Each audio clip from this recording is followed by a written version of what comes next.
Joanie est l'une de celles qui pensait faire un excellent investissement en achetant un Plex en 2020 à Québec. On appelle ça un immeuble à revenus, mais c'est plus un immeuble à revenus, là. Avec les taux d'intérêt qui ont augmenté, ses projections sont tombées à l'eau. Sur un immeuble à 500 000, j'ai calculé, on passe de 2 225 d'hypothèque à 3 800 environ.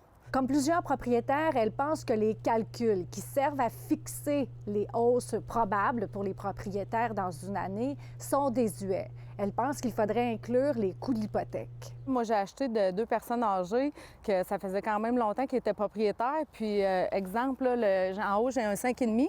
Il était loué 690 par mois. Bon, on a un maximum qu'on peut augmenter. Tu sais, j'ai réussi à augmenter, mais à peine. Là.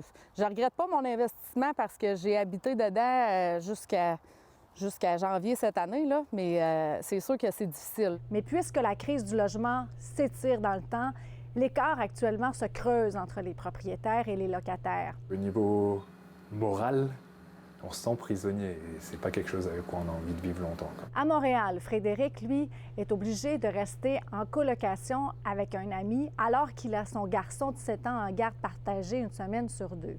Pour avoir le droit de s'inscrire à la demande de HLM, avec un enfant, c'est 43 500.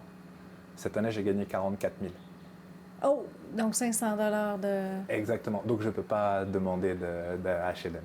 Il paie autour de 900 $ pour son 5,5. Ça n'existe plus. Et il est contre l'idée de Joanie de revoir les calculs.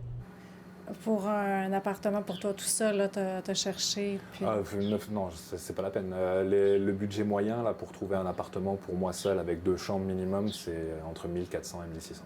Où se trouve donc la solution? Selon Joanie et Frédéric, il faudrait que le gouvernement donne davantage d'argent aux familles démunies. Le problème, c'est pas forcément les propriétaires. Je pense que c'est plus au niveau du gouvernement qu'il faudrait faire quelque chose pour permettre aux propriétaires, 1, de récupérer leur investissement comme il était prévu à la base, et 2, aux gens de se loger sans devoir se couper un bras, parce que c'est juste pas jouable, c'est juste pas viable. On n'a plus de qualité de vie. C'est sûr qu'en 2025, là, mon hypothèque va exploser, là, puis rendu là, ça va être de voir qu'est-ce que je fais, là, je le garde-tu, est-ce que je vends? D'après moi, là, dans les 2 prochaines années, il y a beaucoup de propriétaires qui vont mettre la clé dans la porte parce qu'ils seront plus capables de payer. Là. L'avenir dira si les craintes de Joanie vont se concrétiser, sauf qu'actuellement, il y a plusieurs propriétaires qui décident de vendre.